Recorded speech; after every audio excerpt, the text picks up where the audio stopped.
Essa é a noite das noites. É a noite maior, a festa maior da igreja. E por que é a festa maior?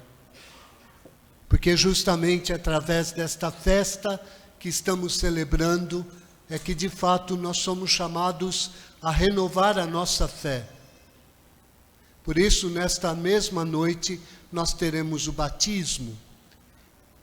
E com esse batismo, também nós renovaremos o nosso batismo. E o que é renovar o nosso batismo? É renovar uma fé, a fé verdadeira. Eu espero que de Páscoa em Páscoa o Senhor nos ajude a ter uma fé adulta, não uma fé infantil e uma fé de criança. Vocês sabem que quando nossos pais nos trouxeram na igreja para ser batizados, e alguns têm aqui, é uma criança, nós éramos criança, não sabíamos o que estávamos recebendo, não sabíamos. E recebemos o batismo, recebemos o dom, recebemos a graça, recebemos a fé como uma semente, uma pequena semente, que foi plantada no nosso coração. Mas foi falado para os nossos pais, e aqui eu falo para aqueles que irão batizar, esta semente da fé, ela deve ser desenvolvida, ela deve crescer dentro de cada um de nós. E nos levar a uma fé adulta. O que é a fé adulta? A fé adulta é aqueles que dão testemunho do Cristo. Mas que Cristo? Cristo crucificado, que venceu a morte, que venceu o pecado, mas isso nós não vamos falar, nós temos que viver. Porque de nada vale falar se não vive. A nossa fé fica parecendo um verniz, muito bonito por fora, mas por dentro podre. E a fé é algo firme, concreto. A igreja, ela está aqui hoje, depois de 2000 anos, por causa do quê? Por causa desta fé. Eu não sei se vocês todos que estão aqui entenderam por que nós apagamos a luz. Não sei se vocês entenderam. Por que se apaga a luz? Antes de celebrarmos esta noite, antes de o padre começar uma liturgia lá fora, vocês sabem que nesta noite, o que representa Cristo no nosso meio? Não é a cruz mais, é a luz. É o círio pascal. Hoje, nesta noite, quem representa Cristo aqui no meio de nós é o círio, é a luz. Por isso nós ficamos nas trevas. E a igreja, ela não faz o sinal à toa. Porque, na verdade, na vida de cada um de nós, se Cristo não está presente, nós somos trevas. Você não se salva sozinho. Nunca. Nós não nos salvamos pelos nossos méritos. Nós precisamos da graça de Deus, da luz de Deus. Por isso, quando entrou o círio, o padre cantou: eis a luz de Cristo. E todos nós respondemos: demos graças a Deus. E esta luz foi distribuída entre nós. Significa que Cristo foi entregue a você. Para que você, através desta luz, possa de verdade ter a vida iluminada. O que é o cristão? Como eram chamados os cristãos na igreja primitiva? Iluminados. iluminados. Quem é os iluminados? Quem é batizado. Vocês pensam talvez que é só o fato de jogar um pouquinho de água, e é claro que esta água daqui a pouco a gente vai benzer, não é simplesmente uma água, mas vem o Espírito Santo, e o poder do Espírito Santo, ele tem o poder de mudar a nossa vida. Mas irmãos, eu disse isso na quinta-feira santa, na sexta-feira santa. Existe um problema muito sério, que talvez nós não nos demos conta, que é a nossa liberdade. Deus nunca nos adultera. Deus nunca te obriga a nada. Você é chamado a responder livremente. Livremente. E toda esta liturgia, toda esta palavra de hoje, que foi proclamada, ela fala de sinais, de acontecimentos. A primeira coisa que Deus criou foi o quê? A luz. Se vocês pegarem o livro do Gênesis, a primeira coisa que Deus criou, ele disse, haja luz. E a partir desta luz, foi começando a criar todas as coisas. Porque só através da luz é que, na verdade, o homem pode ser criado e renovado. Sem a luz, o homem vive nas trevas. O mundo sem a luz vira um caos.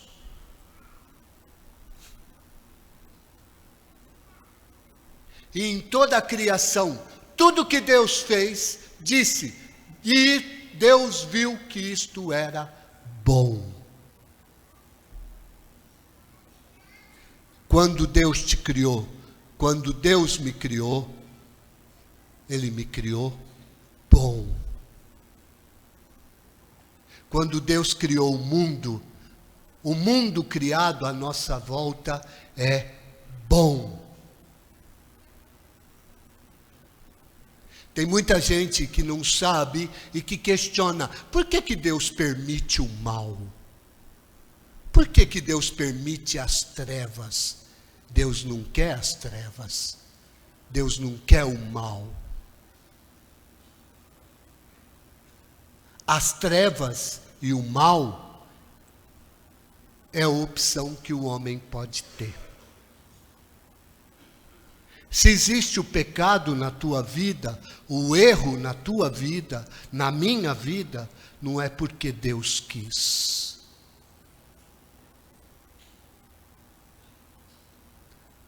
Mas como Adão e Eva, nós apanhamos o fruto e comemos do fruto. Então não podemos acusar Deus.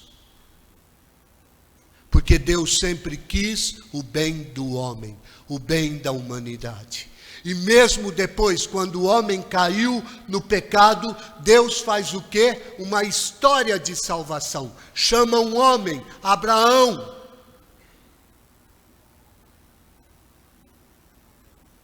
E através da história de Abraão, Deus foi conduzindo Abraão. E Abraão foi o homem que aprendeu a obedecer a Deus.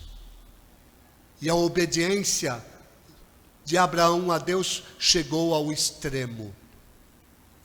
Quando Deus lhe pede o filho. Irmãos, Deus na verdade nunca quer nada de nós. Nada. Mas Deus procura ver se nós de verdade acreditamos, confiamos ou não. Por isso Deus permite as provas na nossa vida, como permitiu a prova na vida de Abraão. E Abraão não esmoreceu. Hoje o mundo fala muita coisa no meio da humanidade. E fala uma linguagem totalmente diferente da linguagem de Deus. Eu não sei se eu e vocês escutamos a Deus ou se escutamos o mundo. eu posso dizer para vocês que certamente nós escutamos mais ao mundo do que a Deus. Por isso que Deus tem que domesticar os nossos ouvidos, para a gente aprender a escutar. E aprender a caminhar na luz. Porque quem caminha na luz tem a vida. Quem caminha na luz sabe discernir as coisas. Vocês sabem o que é ter discernimento? Ter discernimento é saber distinguir o bem do mal. Muitas vezes nós não sabemos. Nós precisamos da luz de Deus para distinguir o bem do mal. Nós estamos vivendo numa sociedade que cada vez mais parece que o mal está sendo bem e o bem é mal. Não é? Basta a gente ver os países que estão aprovando o aborto, e o Brasil também quer. Basta a gente perceber, na verdade, o que rege a vida das pessoas é o econômico, o dinheiro, a idolatria. Por isso, irmãos, nós precisamos ter a fé firme, ter uma fé baseada, sustentada em Jesus Cristo, porque Ele é a verdadeira luz. Ele veio ao mundo para quê? Para recriar o homem. O homem que tinha caído nas trevas, Deus não o abandonou, por isso enviou o seu Filho, a palavra. A quinta leitura que hoje escutamos, do profeta Isaías, diz assim: vinde beber desta fonte, vinde, vós que está com sede, vinde. E eu espero que cada um de nós tenhamos sede de Deus, não sede daquilo que o mundo oferece, porque aquilo que o mundo oferece para nós, irmãos, só nos destrói, nos mata.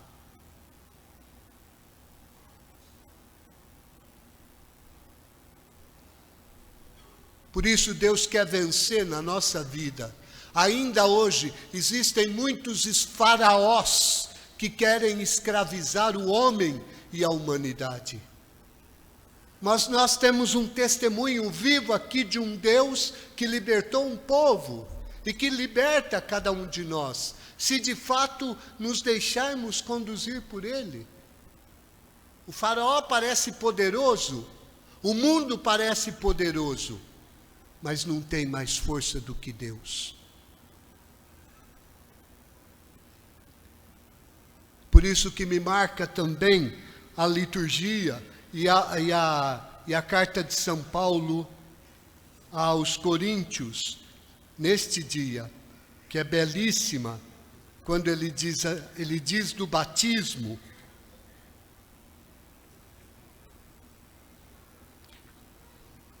Aos Coríntios não, aos Romanos.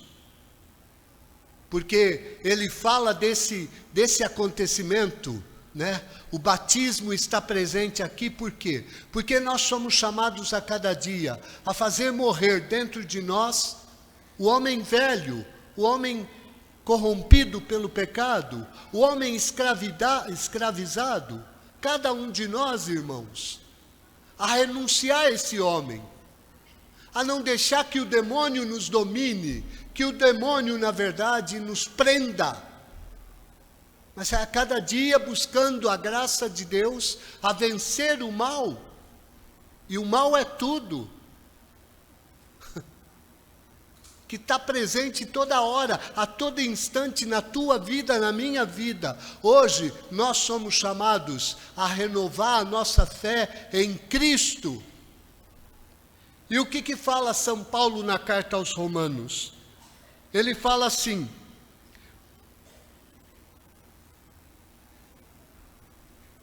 Será que ignorais que todos nós, batizados em Jesus Cristo, é na sua morte que fomos batizados?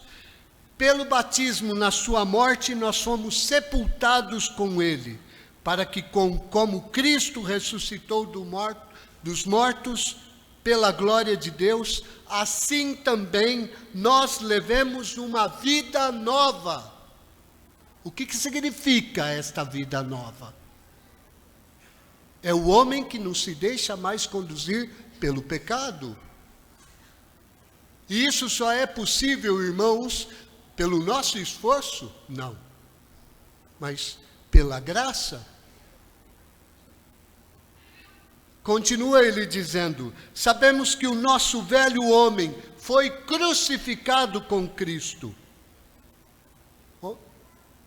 Ontem nós escutávamos isto, quando o profeta Isaías dizia: olha, ele carregou com os nossos pecados. Aquilo que eu devia sofrer, que você deveria sofrer, ele carregou por mim e por vocês.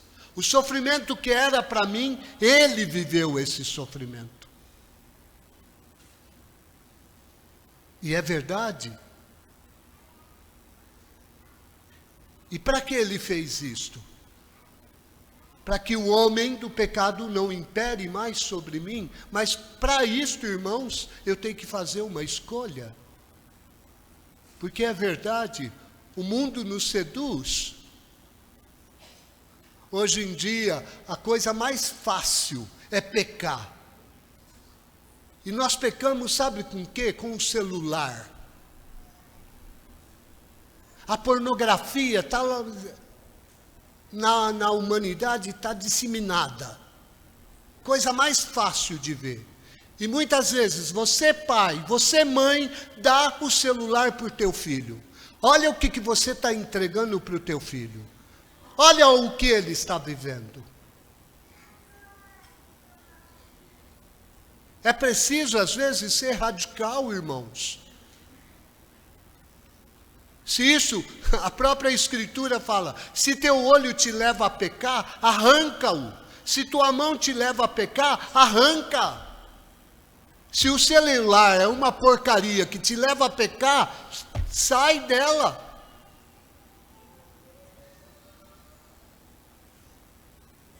E como é difícil, mas se você tem a graça, se você tem discernimento, se você tem a luz de Deus na tua vida, Deus fala assim, a palavra de Deus é como a água que cai da terra, a chuva que cai na terra, não volta a Deus sem antes produzir frutos. E é verdade, o que a água faz na terra? Fecunda a terra e faz com que a terra germine.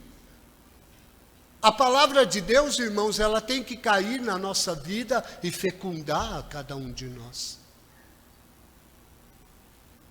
Por isso, esta boa notícia que hoje a igreja dá para nós, da ressurreição de Jesus Cristo, não é uma coisa do passado. Isso não aconteceu lá atrás. É algo do hoje, na minha vida, na vida de cada um de vocês. É impressionante como são os primeiros a reconhecer o Cristo ressuscitado? As mulheres. Sabe por que as mulheres? Porque as mulheres têm mais fé do que os homens. Elas são mais fiéis. Na cruz, quem ficou? As mulheres. Os homens abandonaram. Mas a mulher aqui é a figura também do pequeno. Não é para você, mulher, se achar melhor do que o homem. Porque isso é o feminismo que diz, que dita. Mas não é por isso. É porque ela tem mais sensibilidade. E por ter mais sensibilidade, estas mulheres têm a coragem. Passou a Páscoa do judeu, que era o sábado, elas vão de manhã, elas vão ao túmulo, elas vão ungir um morto, elas esperam encontrar um morto. Mas elas vão, porque elas amam. Porque elas acreditavam naquele homem, naquele que estava crucificado. Mesmo depois de vivendo o sofrimento, a tortura, elas acreditavam. Vamos lá, vamos ungir o corpo dele. É o carinho, é o amor. E elas pensam, tem uma pedra, como que a gente vai fazer para tirar aquela pedra? Muitas vezes, na vida da humanidade, existe uma pedra muito grande que impede o homem de se encontrar com o ressuscitado. É preciso tirar esta pedra. Sabe como chama esta pedra? Que é grande e que te impede de contemplar o amor de Deus? Incredulidade.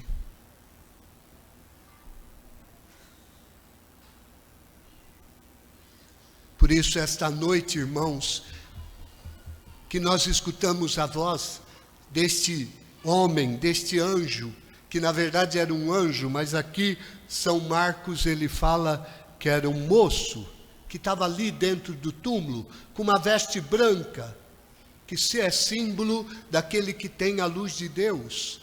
E diz para ela, vocês estão vindo aqui para quê? Para procurar o crucificado? Ele não está mais aqui. Ele não está morto. Ele ressuscitou, ele vive. Esta é a boa notícia que a igreja quer proclamar para o mundo. Cristo está vivo, irmãos. Embora a humanidade aparentemente parece que está perdida, não está. E nós precisamos acreditar nisto. E sabe o que significa que Cristo está vivo? Sabe o que significa?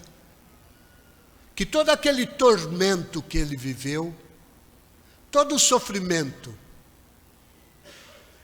o Getsemane, toda a dor que ele viveu, não o destruiu.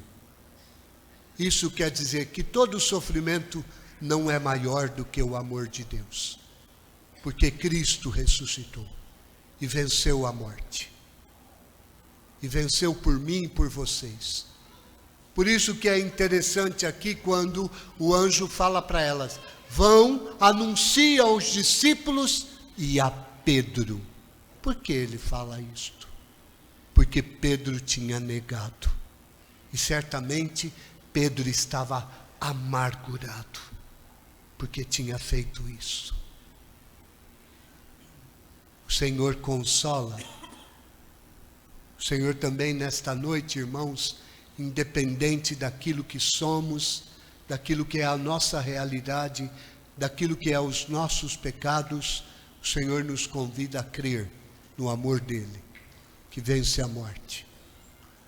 E o Senhor nos convida de verdade a renovar a nossa fé, a de verdade renunciarmos ao homem velho, ao homem de pecado, do pecado, que muitas vezes nos escraviza para nos tornarmos novas criaturas. São Paulo vai dizer assim, quem está em Cristo é uma nova criatura. Passou o antigo, tudo se fez novo. Isso é a Páscoa. É a Páscoa. É viver esta passagem, é viver esta realidade, que eu sou chamado e você também. Se hoje nós acreditamos nisso, irmãos, Deus começa então a realizar esta obra. Esta obra não é minha, não é de vocês. Nenhum de nós temos forças para isto. Mas Deus pode fazer. Mas você tem que deixar. Se você disser, não, aqui quem manda sou eu, Deus te respeita. Porque somos livres. Livres. Mas o único que sabe mostrar para nós aonde está o verdadeiro sentido da vida, o verdadeiro caminho da vida é o Senhor, é Cristo. Por isso ele vai à nossa frente. O anjo diz assim, ide, dizei aos discípulos e a Pedro, que ele irá à vossa frente na Galileia. Lá vós o vereis, como ele mesmo tinha dito. Por que a Galileia? Porque lá foi tudo onde começou. E é de lá que nasce a igreja. E a igreja começa a testemunhar o Cristo ressuscitado. O crucificado que está vivo, que venceu a morte. Que isto também possa ser uma realidade para cada um de nós. Por isso agora nós vamos reviver este momento do batismo, né? E alguns serão batizados nesta noite. Eu espero que aqueles que irão receber o batismo, sobretudo aqueles que são adultos, estejam de verdade com desejo de que este Cristo mude as suas vidas, né? De nada vale jogar água na cabeça se você não crê, se você não se deixa conduzir pelo Senhor, né?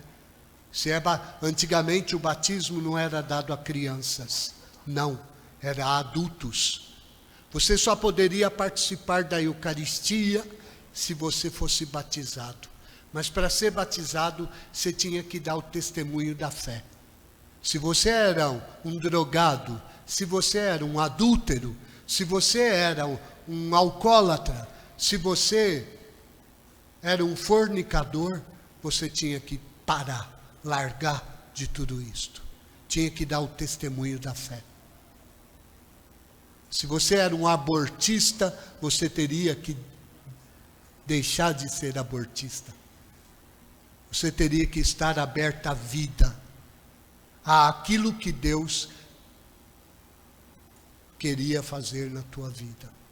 Por isso, irmãos, vivamos a fé verdadeira. Não sejamos um verniz na sociedade. Não sejamos católicos apenas de nome. Isso de nada serve. Encher a igreja não adianta. Existe um santo que fala assim, que muitas vezes não adianta ter uma igreja cheia de pessoas vazias. O bom é ter uma igreja cheia de pessoas que dão testemunho de fé autêntica, verdadeira. Que Deus nos ajude nisto.